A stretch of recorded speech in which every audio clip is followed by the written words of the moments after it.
तर नाशिकमधून बातमी समोर येते। नाशिक मनपात प्रारूप मतदार याद्यांवर हरकतींचा पाऊस पडलाय। 7 दिवसात तब्बल 2038 हरकती या प्राप्त झाल्यात। सर्वाधिक जास्त हरकती या सिडको विभागातून समोर आल्यात। 1397 हरकती सिडको विभागातून प्राप्त झाल्यात। हरकतींची मुदत 3 डिसेंबर पर्यंत वाढवली गेली आहे। नाशिकमध्ये अनेक ठिकाणी एकाच घरात सर्वाधिक जास्त मतदार असल्याचा आरोप सुद्धा झालाय। प्रशासनाकडून देखील प्रत्येक हरकतींवर घरभेट आणि पडताळणी केली जाते आहे। अधिक माहिती घेऊया, आपले प्रतिनिधी किरण गोटूर आपल्या सोबत जोडलेत। किरण, प्रचंड हरकती आलेल्या आहेत, आता प्रशासनासमोर मोठं आव्हान आहे।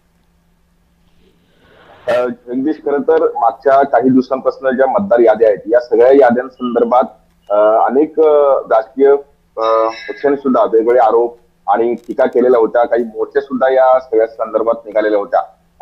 आगामी महापालिका जे निवडणूक आहेत, राज्यामध्ये 29 महापालिकांच्या निवडणुका होत आहेत, पण या निवडणुकांमध्ये मतदार याद्यांसंदर्भात अनेक आक्षेप आतापर्यंत आलेले आहेत। नाशिकचा जर विचार केला तर नाशिकमध्ये जवळपास मागच्या 2-3 दिवसांमध्ये जवळपास 2000हून अधिक जे हरकती आलेल्या आहेत आणि त्यामुळे त्या सगळ्या गोष्टींची दखल घेत निवडणूक आयोगाने एक मोठा निर्णय घेतलेला आहे। जे राज्यातले महापालिका निवडणूक आहेत, 29 महापालिका निवडणूक आहेत, या सगळ्या महापालिकांसाठी जे हरकती घेण्याची वेळ आहे ती वेळ आता हे वाढवून दिलेली आहे। आधी 27 नोव्हेंबर पर्यंत होता, आता 3 डिसेंबर पर्यंत वेळ हे निवडणूक आयोगाने हरकतीसाठी खास करून हे दिलेलं आहे। त्यामुळे या सगळ्या ज्या हरकती आतापर्यंत येत आहेत या सगळ्या गोष्टींवरती आता निवडणूक आयोग कशा पद्धतीने काम करतं हे बघणं महत्त्वाचं असणार आहे।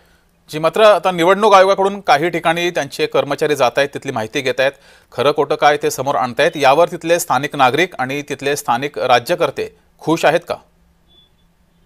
खरं तर या सगळ्या हरकतीनंतर निवडणूक आयोगाकडून सुद्धा काही पथक हे नेमलेले आलेत। प्रत्येक प्रभागामध्ये एक पथक हे नेमण्यात आलेलं आहे।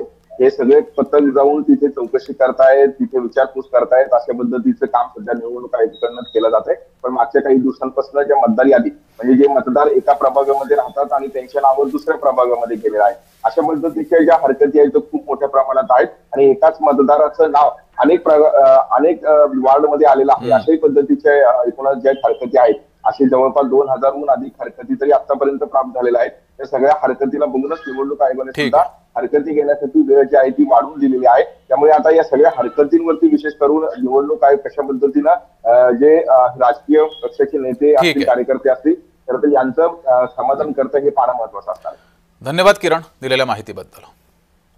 तर महसूल मंत्री चंद्रशेखर बावनकुळे यांचा ॲक्शन प्लॅन समोर आलाय। बोगस जन्ममृत्यू दाखले रद्द करण्याचे आदेश त्यांनी दिलेत। संशयास्पद जन्ममृत्यूचे दाखले आणि नोंदी तत्काळ रद्द करा, असेही आदेश बावनकुळे यांनी दिलेत।